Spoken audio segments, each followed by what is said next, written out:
Hi, guys. Welcome back to Surviving Hollywood. I'm Johnny Ray Diaz. I am Aaron Arnold. I am Austin Arnold. Hope you guys are having a great time out there.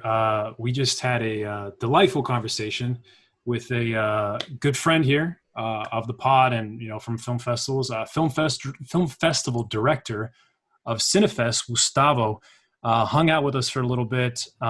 He is actually kind of navigating this new film festival world you want to call it, this post-lockdown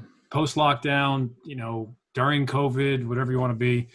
And he kind of broke down to us what he's been doing to turn his film festival, which is one of our favorite ones in town, the NoHo Cinefest, into a virtual online film festival, which actually kicks off on Friday, December 4th. So make sure you guys check that out. And I got to say, I was super impressed with his this virtual platform, like the speed networking platform of it, where you can kind of like connect with people like on an icon, just click on it, see everything about them. I thought that was kind of genius. I don't know. It seems like a really cool idea that I think could actually work moving forward. What do you guys think? One of the big, we have two short films we just finished post-production. We love film festivals, but we were debating, is it worth it in end of 2020 into 2021 to submit to these things? Because networking is the whole point. And if they're all online, then is there a point? Gustavo took us through his platform for NoHo Cinefest. And to me, that seemed all about the networking in terms of favoring the actors. So his excited me, and it was really cool to see the future of how you can have best of both worlds, make it virtual, and make it so you meet new filmmakers and watch these films. That's what I liked. Which is the coolest part about it, I think. Yeah. Yeah. Gustavo the Great is what I like to call him. All right. Is that your contribution, dude? No, man, it's always great. This is a guy we connected with last year or a year or two ago when our film was in the festival. So it's awesome he was able to come on and explain to us what he's doing this year and possibly the future of this industry. And if there's one thing I know about this guy picks great films. So, right. If you're watching this on YouTube and possibly on iTunes, he actually gives us a referral link to get a big discount on the festival this half week. Off. NoHo 50 is the promo code. NoHo 50 for that. They don't have to watch half it. Off. So. But it's in the down below anyway. It's gonna be down below anyway. So yeah. But anyway, enjoy, guys. Daddy, is that Santa Claus I hear? Well, no, son.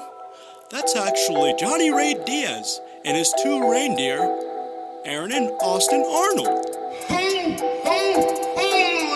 You're trying to survive in Hollywood during the holidays, then you better stay at home. Pull up your PC, iPad, Android, or Apple phone. Merry podcast. Merry podcast. How you doing, man? Good. Just, trying to stay sane here. But everything's all right. I've been working pretty hard, pretty nonstop to try to make this festival something, entertaining and something to, be proud of. So it's going well so far. So when this podcast comes out, where it's going to be released on a Monday, later in the week, that Friday is when the North Hollywood Cinefest Film Festival starts. It's online this year. Can you describe how the online version is going to be different from the version we're all used to going to?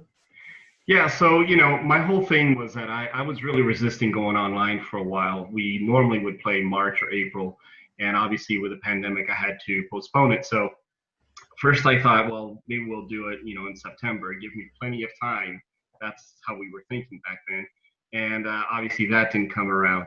But I'm kind of glad that, I waited and I kind of was patient with it, because ultimately what happens is that now in December, because there's been already 8 months of pandemic, whatever, all the tech companies were rushing to make new applications and new options for interaction. And so we're actually getting the benefits of that now, because had I played virtually in May or June or whatever, I wouldn't have had all the things that we're going to have now. And so I'm really excited about it, because it's the main difference is obviously that everybody's home, but there's a couple other things too, which basically all the films are available on demand. We're only doing actually 3 screenings, and they're all feature films that have not been released yet and that are still seeking distribution.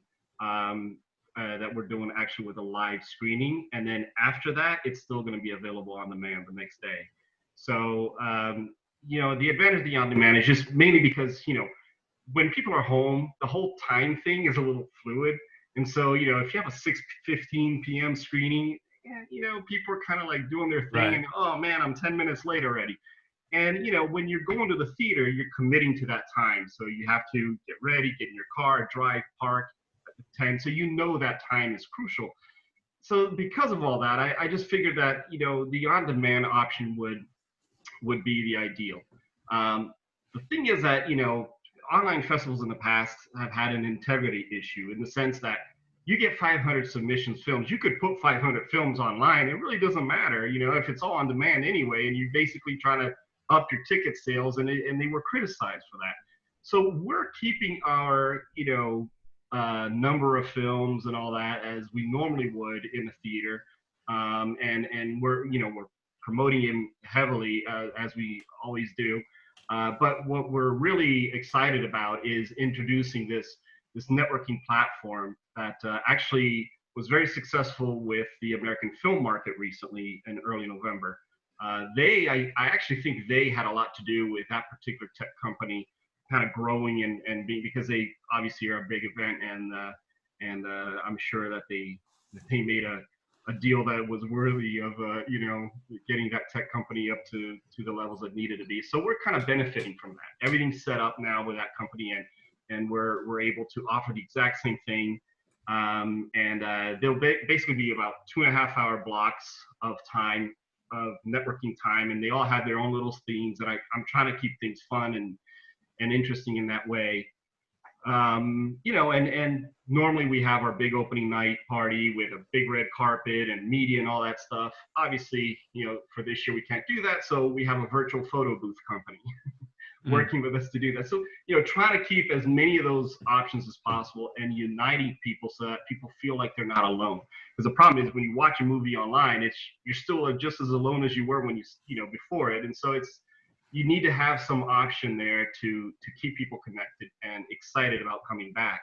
Otherwise, it's like after 1 or 2 days of looking at a couple of films, you might get kind of like discouraged because there's nothing else to that.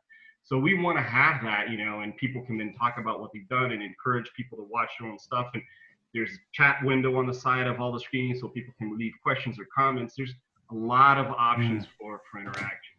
And even we're also doing like a speed networking thing. Every year we usually do a big award show at the end. So this year we are also doing that, and that's actually going to be a live thing that I'll do at the end with all the winners, and the winners can speak to the audience.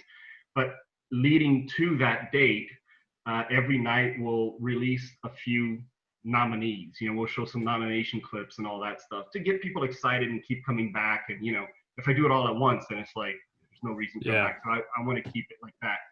So we've been putting in a lot of thought and a lot of effort into just making it so that people feel like it's an actual week-long event that you can't miss. And that is pretty cool. Now you're talking about like a few months ago, you're grateful that you didn't do it then because the technology is so much different. Is that what you're specifically referring to right now? Exactly. That's changed essentially, these sort of networking platforms and things like that. Yes, literally in July, this same networking platform that we're using was still in beta testing, and they had some issues with just they needed to be able to create something that could sustain the amount of traffic that it received during the American film market, which I had people from all over the world, all kinds of time zones, and hundreds of thousands of people. And so because they set that up already, we can come in and take the same technology and offer it. And the trick is getting people to know about it. Right. And to understand that it's really fun and actually kind of addicting, because every time you go back, you're talking to different people. You can jump around between different tables, and it's really, really fun. Did you go to? Well, I guess not. Did you go? But did you attend AFM? Yeah. I don't know what they're going to call it. I know. I almost forgot that AFM happened. I don't even. You know. I know. I'm on their mailing list, and so I was kind of ready for it. But yeah, I did attend it. They actually made it more affordable, maybe for the online thing. Usually they're pretty pricey to get badges. And it was one of those, like, you paid up one thing and it's good for the whole time that they're on. And in their case, they did a 24/7 kind of, or 24 hours a day thing with a networking platform, but I feel like it's not quite as effective. First of all, it'd be way too pricey for me to do that, but the problem with the 24-hour-a-day thing is that then people don't have that kind of like urgency to go at a particular time and all that. So then it's a little too loose. And right.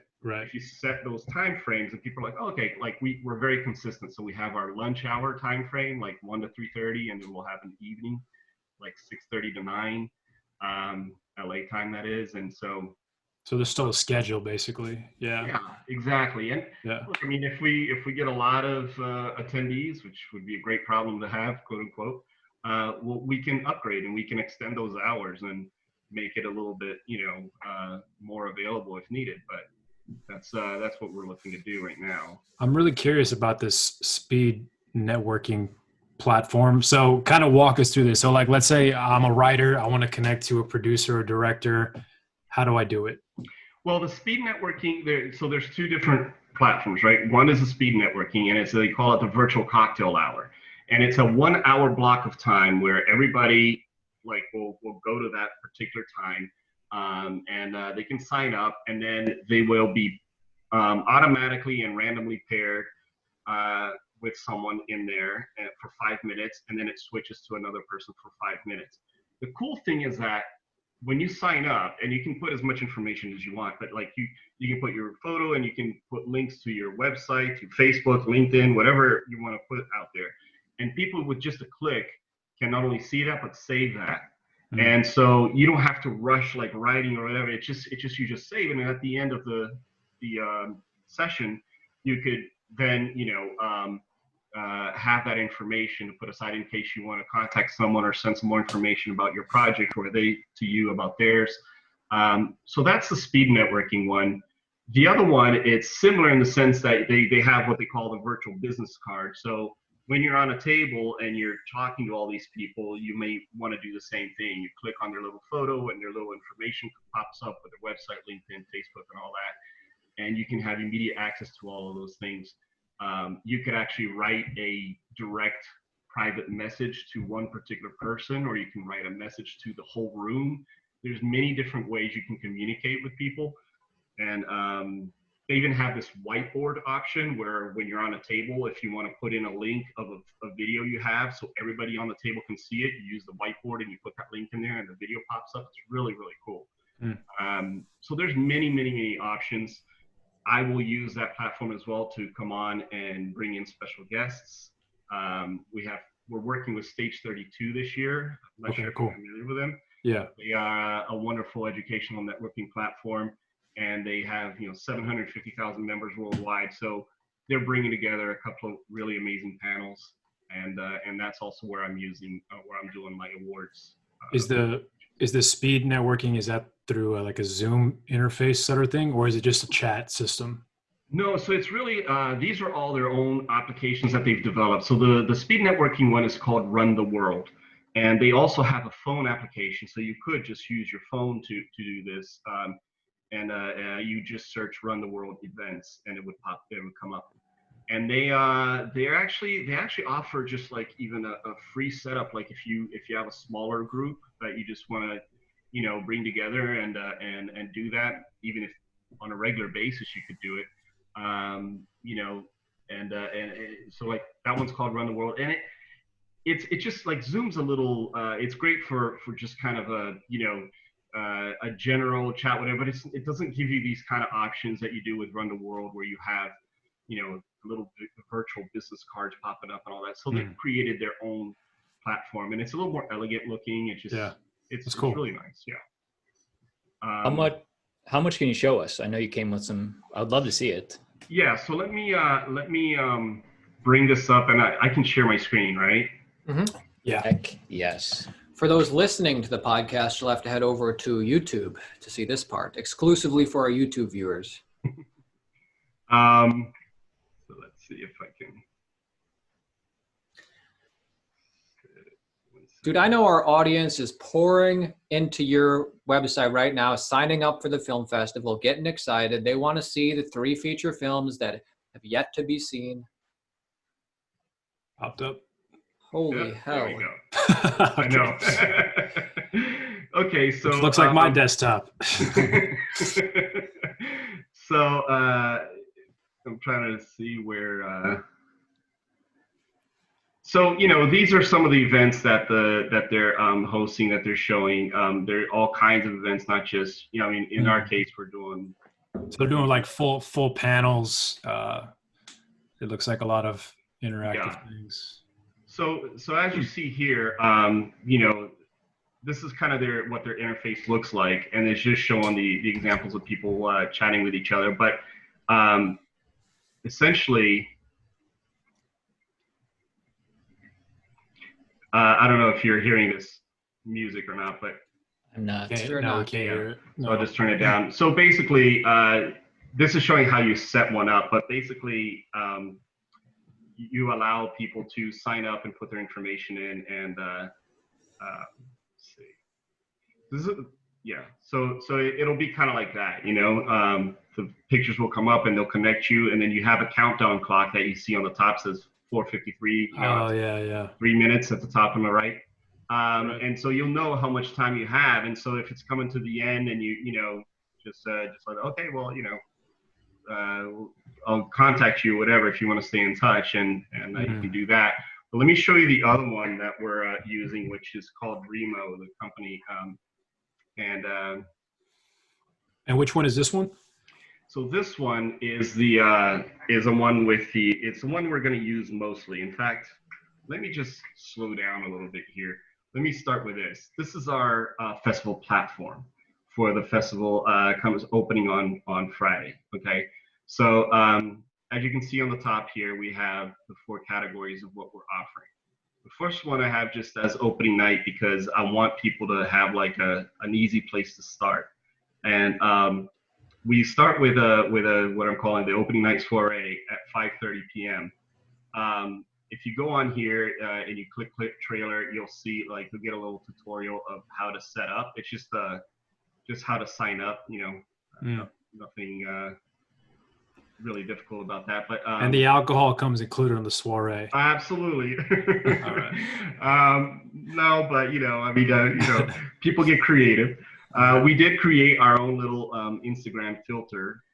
So if you go to our Instagram page, which is linked here, and you look for this symbol in our Instagram page, it'll have the filters that we've created, so people can post if they like. Very cool. That. I like that. Yeah, and then so here, if I just log in, I'll show you. Once you buy the pass and you're logged in, the link to the actual event pops up right here. So when you click to that, in my case, because I'm the administrator, I can go right into the event. For most people, they'll have to wait till the day of, but this is what it looks like. So this looks like a little bar. See how I'm right here? If you click on me, this pops up. Oh, okay, cool. And I have my website, Facebook, and LinkedIn. And you can choose which seat you sit next to, like. Yeah, so if I want to move to this table, I'll just double click on that table. That's cool. That's cool. Over here. In case there's like an annoying person or something. Oh, you see an attractive girl, like, well, I got to sit next to her. There you go. Yes. Her profile looks hot. And I'll play the piano for you guys. I know some stuff. So this is, and I have our Stage 32 promo here. On here, if you just hover over, it'll come up a little larger on the side, and it tells you a little bit about what's going on this night. So this platform on opening night will open at 5:30. It goes from 5:30 to 8, and then at 8 p.m. we're going to do our live screening of our opening night film. It's one of the 3 that I was mentioning that we're doing live.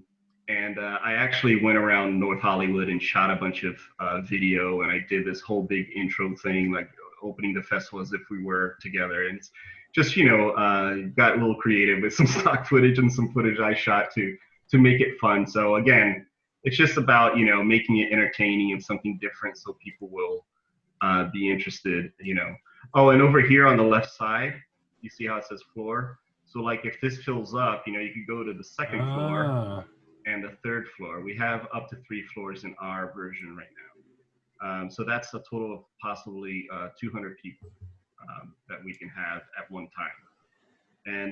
And then as the administrator, I would have the option to, I can do an announcement, which basically tells everybody logged in anything I want on it just pops up while you're talking about other people, pops up like a little written message. So I can say, hey, in 5 minutes, we're going to start our awards nominations or whatever, and people are aware of it and ready. I can do the whiteboard, which I was mentioning, that I can, put in video links and all that if needed. In fact, I can show you the one link that, or the one video that I created to promote the event, just as a. Man, you're really going all out here. Yeah, that's again, like the platform that exists is really what allows me to have all this fun and create all this amazing experience, because ultimately, I mean, I wouldn't know how to see how I just like copied and pasted my link right onto there and it pops up as a video. And then I, if I want to play it, this is our, you can't hear it now, but this is our little promo video that I created. I went around NoHo and I shot a bunch of stuff and mixed it with some cool. some stuff that I downloaded. Dude, that had to have taken you days to shoot all that stuff. Yeah, it took me like 3 days. I mean,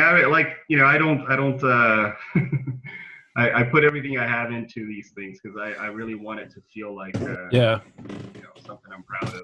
Your marketing, go, Johnny. No, I was just gonna say. I mean, it's obviously this is not ideal because we would prefer obviously to physically be there. Of course. But in terms of like the way you've set it up and the options that are available to make it the most interactive experience possible, I think is really awesome. So that is really cool that you have the capability to do all that, because in some ways, actually, you took out the awkwardness of the networking, right? Now I don't got to approach somebody. I can just click on their face and hey. There's something that's nice about, being home as well, because you're a little bit more at ease with certain things, as far as like meeting other people, and everybody's there for the same reason, and I mean, you just, the only thing is that, people should still be aware that, yes, it's a casual thing, but just, just class it up a little bit. Yeah, just realize that it is still kind of a professional. You never know who you're going to meet and who you're going to be talking to, so you want to still be presentable and all that. But ultimately, we're hoping that I just really am excited that, people are going to get to experience this. And I'm hoping that people really take advantage of it and participate, because I think, like I said, online festivals, a lot of times people are just used to just seeing a bunch of links up on the screen. And this is more than that. Yeah. This is by far the most I've seen of any online film festival. Which I think says a lot. So it's good. Thank you. No, and again, like I just honestly, the way that I discovered all of this was because I held Zoom meetings with my filmmakers. A few months ago, I emailed everybody at once and I said, hey, can we have a Zoom meeting? And so when we got on, a couple of them started mentioning these different things that they've seen. Like I even joke with them saying, hey, I'm not above, copying other people's ideas of stuff, because I want to create the best experience possible. And I started discovering even more stuff, Yeah. Here, let me just show you one more thing. I dig it. No, it's really cool. So here, this is our normal website, NoHoCinefest.com. And if you click on here, the 2020 festival event, you can get to that platform that way. That's one of the ways. And then for the feature films, I forgot to mention this, you have, all the posters for them. And, if you click on one, you can watch the trailer and things like that. get all the information. And same with the short films and the pilots. They're all here and divided into genres. You know, and the same thing, you click on one and you can get like the information about them. And Yeah. Cuddles. I love yes. that. I know. So, and then the festival lounge is where we have all our networking stuff, right? So like the awards and the nightly stuff we call the nightly socials. You know, we have the brunch, the lunch, and then the Stage 32 events. And this is the speed networking cocktail hour. So, so it's all on the platform. We're actually the normal all access pass is $39, but I'm actually promoting everywhere to everyone to use a discount code NoHo50 to get half off. No, Gustavo, Nice. you need to make money, man. Come on. No, man. I want as many people as possible to show up. So I want to just write it in there. Click on the plus. I don't know why it does that, but then go back to the Purchase pass, there. dude. And you purchase, and then you have access to absolutely everything.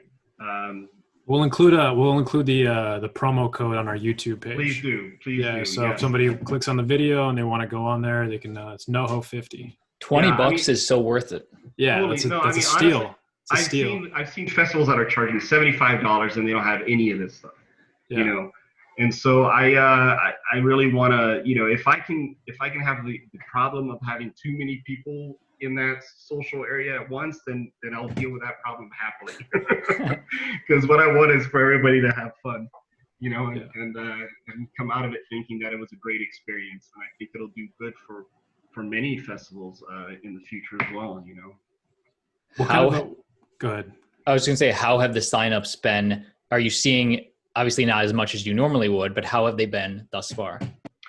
Well, it's really hard to tell because even with the in-person festival, most people wait to the last minute to buy tickets and buy passes and things like that. It's just the nature of going to the movies kind of thing. And so, the majority, I've had films when we were playing the theater in past years where we had maybe 3 or 4 tickets sold to that 200-seat room. And then the time comes along and it sells out, and so you never know how something's going to do when it comes to that. I have a feeling that the majority of people are going to be buying their passes the day of or close to the day of, and there's going to be people who, I got an email recently from someone asking, oh, I only want to watch one short film. Do I still have to buy the pass? I'm like, so I gave them the code. I said, you can get half off, but yes, because the point is not just to watch one short film, right? I mean, if you know the filmmaker, they could probably just send you a link for that. It's just, this is an experience, it's much more than just watching 1 or 2 shorts. You want to really we're all kind of isolated these days. So this is a way to bring people together. Honestly, really, for $20, that's a steal for a full film festival. That's what you pay for a regular movie ticket. So absolutely. No, and it's like I said, it's going to be a lot of fun. I can't wait to to see how it all comes together, and I'm just hoping we get a lot of people so people enjoy it, because it will be fun. What kind of response have you gotten from the filmmakers? Obviously you said you had a Zoom with everybody. Like, what was sort of the consensus? What were they kind of thinking? Yeah, no, so I've had 2 Zooms already, so I had that first one, I had a second one to let them know what I was developing, and I have a third one tomorrow with everybody because, the festival's opening on Friday and I'll have a lot more information to give them. They're all really excited. We created also a private Facebook group where I can post updates and information so that they can easily access if they need to. So, it's just kind of getting used to the new environment and just finding creative ways to stay connected and to bring new things and exciting things, to the forefront so people can really enjoy it. So they're all, that's really my number one job. I feel like now that everything's kind of coming together and set up, is to energize those filmmakers so that they understand what I'm doing and what's going to be there for them, and they can pass on that energy and pass on that information to their friends and families and coworkers and whatever, just to get people to attend and enjoy it. The partnership with Stage 32 is huge for us. They're partnered with people like South by Southwest, Cannes, Sundance. That's who they're normally used to working with. And I literally met them in Cannes. I mean, it's harder to meet people in LA sometimes. It's easier when you're there because, they're kind of there for that, Mm-hmm. And so I saw, like, every time they'd show up, they were surrounded by people. And it's a man and a woman who run it. And I saw, like, the woman, her name's Amanda Tony. I saw Amanda kind of walking by, and I walked up to her. I said, I know you're super busy. Here's my card. I run the NoHo Cinefest. I want to talk to you when you're back in LA. I'd love to partner with you. And she was really kind, and thanked me for not, trying to take her time there, because she knows how busy it gets there. So yeah. And then when I got back to LA, they hosted a mixer. They invited me, and I talked to them, and they loved the idea. So they're bringing some amazing people to their panels. I got lucky. I also have a special guest speaker in David Mullen, who's the Emmy-winning director of photography for The Marvelous Mrs. Maisel. He agreed to show up, and so yeah. So we have a lot going on. Yeah. And like you said, I mean, for $20, even for $39, I mean, still a good deal. Yeah, it's still a great deal. And yeah. No, that's awesome. In our final 5-10 minutes, I'd love to just demystify the film festival process, generally speaking, from an actor or filmmaker's point of view. Yeah. Can you talk about how many film festival submissions you get and how you narrow those down? We've been getting more and more every year, not in huge numbers more, but this year we got a little over 800, I want to say. I think that's correct. And I mean, I have a team of volunteers who work with us to review films. Ultimately, I program the films, and I actually programmed this festival to be in a theater, because we were programming back in January, February, and it wasn't until March that everything shut down. And so I kind of already had, some ideas as to how I wanted to present it. But then when I decided to go virtual with this platform, I decided to make everything, on demand individually, because I did have the option to create blocks and make that on demand. But my feeling was that some people may not want to watch a whole block, and then they'll skip through films, and it's kind of pointless. And I was like, you know what, I think it's best to make it as easy as possible. And I think it might actually motivate people to want to see more, because there's so many great little films in there. The shorts are really all amazing. The feature films every year feels like they're a little more sophisticated. You could tell that the budgets are higher level. We start seeing some celebrities and some famous faces popping up. All these things are, and the other thing is, which is really something amazing, is, we don't have any quotas necessarily for ourselves with any particular genre or any particular type, but we get an immense, array of diversity in not just the different kinds of films, but, from women filmmakers or minorities or LGBTQ, themes, and all these options that are just, naturally just are great films that we select without having to make an effort to keep a certain number of this or that. We don't want to do that. We want to show great films, and we're very lucky to have some really, really good work come through. So our process is, we want the best films. Obviously we want to keep a little bit of a balance, but it doesn't go as far as creating quotas or anything like that. I don't want to be known as a horror film festival, so I don't want to have 6 horror movies, feature films. I want to vary it up a little bit. And within the horror genre, there's always comedy, there's always, bloody, right, and all these other. So there's different ways you can select. But we do have a really nice group of volunteers that range from film students to professors to people who are actively working on studio sets to visual effects artists and all kinds of different people. And they rate them, and that's we obviously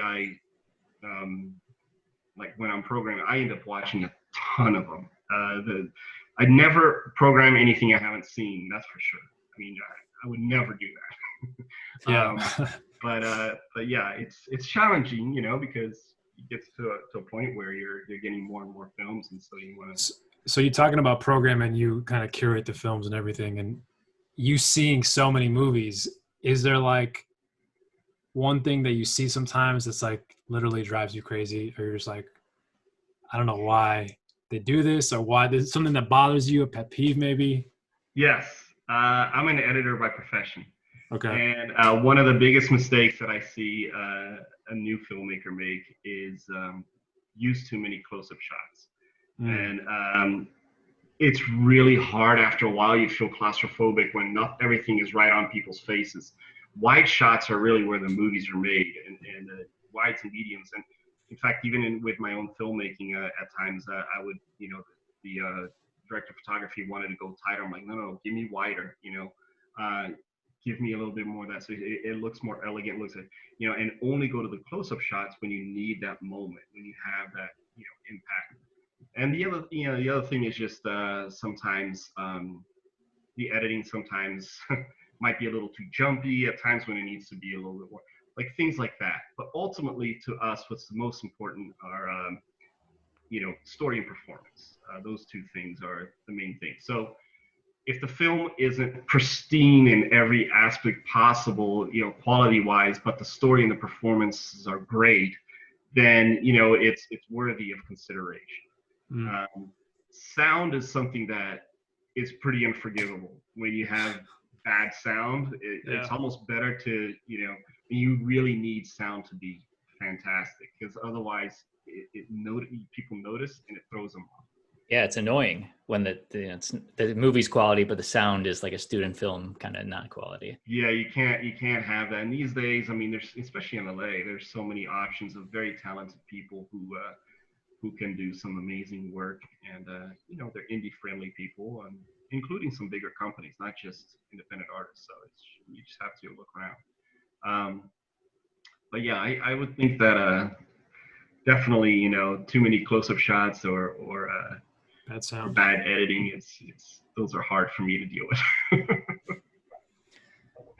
My final question before we bring it home is, generally speaking, this year, have you seen any trends in terms of the subject matter that films, maybe the documentaries, are submitting?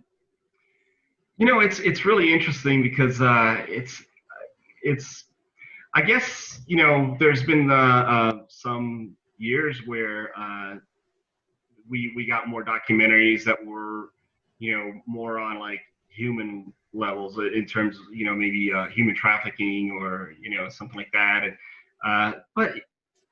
And then other years maybe we happen to get films that had more LGBTQ themes than others. But it's really, I don't know if there really is a trend for this year. With the documentaries, we have 3 feature documentaries that are all amazing and completely different. One is about how the brain can affect so many different aspects of someone's life. So if you're a veteran of the military, or if you're an ex-athlete, or if you're whatever, there's different kinds of ways that your brain could have been affected by something that was going on in your life. And then it can affect your mood, or even a car accident. It doesn't have to be something extreme, it can lead to all kinds of things. So there's this really well made and very visually interesting film about the health of the brain, which you wouldn't necessarily think just from the theme of it that it could be visually interesting, but it really is amazing. It's got a couple of famous faces in there as well that they interviewed. We have one on cinematography, a veteran of cinematography in Hollywood who's been around for a really long time, talks about his stories, which is very, very interesting to hear and understand from that point of view. I mean, everybody knows directors and producers and actors, but sometimes the director of photography is in amazing situations, but people don't necessarily think about them. So it's great. It's a great doc on that. And then another one about this arts festival that happens in the Palm Springs, Palm Desert area. It's a film called Iconicity. Some really, different kind of artwork and displays, and something that's, with that kind of culture that exists in that part of the desert, which is very intriguing and interesting to see. Feels like a lot of drugs in art. I don't know. I mean, Palm Springs, you know, Yeah. It's really cool though. So, you know, but we've like I said, we've done all kinds of documentaries with some on the health level, you know, cancers and things like that, and others on environment. So I don't know if every year we do see a trend necessarily. It's just, you know, like I said, we're always focused on showing interesting and you know, films that we just like, that it's well made. Yeah. It has an entertainment level to it. It's not just information, but entertainment. So the last thing I wanted to kind of say real quick is, well, actually, I moved to North Hollywood. So if you're still in NoHo, yeah, well, I'm close by. I'm off of Magnolia and Cahuenga. Oh, very good. But I can't wait for it to come back in person at the Lamley because I love that place. So I'm looking forward to that day. The last question I have for you is, are you still producing stuff? Because I know when we first met, you were still producing work and stuff like that. So I'm wondering if you're still out on that. Yeah, I actually, I just finished the 4th draft of a feature screenplay that I've been developing for a while. And actually, it's another reason why I wanted to get Stage 32 to work with us, because I've used a lot of their resources to help me get to where I am now.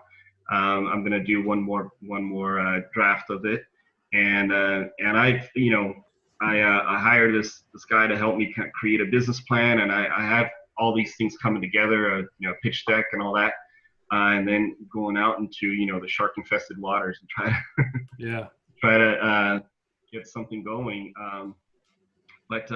So that's kind of where I'm focused right now. I mean, I would love to do another short just because it's so much fun to film and everything, but obviously with the pandemic, I decided to take the time to focus on the feature and the writing. Good idea. You have a title? Yeah, it's called Gaia. I had done a short version of it. We've seen it. I remember that. That was a great one. Yeah, no, thank you. Yeah, so I did that short, and really when I did the short, I thought of it as more of a kind of like testing the waters per se of the you know, the kind of story that I was looking for, and I mean, I like the way that short came out, but the feature is a million times, you know, deeper and bigger. So I'm excited for that, and so, yeah, I've been working on this project for a while. Cool, amazing. Cool. I guess the only thing I was wondering, like something you said before we started recording, the plandemic, the disease is a hoax. Could you explain that a little bit? Just kidding, Gustavo, man. It's great to have you. It's very real. It's very real. Unfortunately, it's very real. So, yeah, no, we're excited to go back to the theater, but for sure, we plan on keeping some of these new technologies, new applications in our future festivals, because now that I know how everything works, you know, we can integrate that in a fun way, and I think having the combination of both could be a lot of fun. Yeah, that's really cool. Well, I love your festival. Thank you. When we were there, had a great time. Awesome festival. Where can our audience find you? So, you know, NoHoCinefest.com is the easiest way with, you know, through our website. I get all the emails that are sent through there, so it's an easy way. Or my email is director@NoHoCinefest.com. Very easy as well. And yeah, and you know, any social media links if you want to give those out, or so Instagram is North Hollywood Cinefest, Twitter is NoHo Cinefest, and the Facebook is also North Hollywood Cinefest. So all three, you know, we're on there, and yeah, would love to, you know, see everyone there. Obviously, during I'm going to be attending. I'm going to come. So you completely sold me on the platform. I love it. I'm definitely going to come check it out. So you will see me there. I don't know what you want to call it. I'm sure I'll see you there. You'll definitely see me, because when I do like the presentations and the discussions and the award show and all that, I'll be appearing for everyone. But yeah, so cool. It'd be great. Awesome. Yeah. Well, thanks for coming on, Gustavo. Really appreciate it. The festival starts on the December 4th until when? When does it go until to? The 12th. The 12th is our closing night with the awards ceremony in the evening.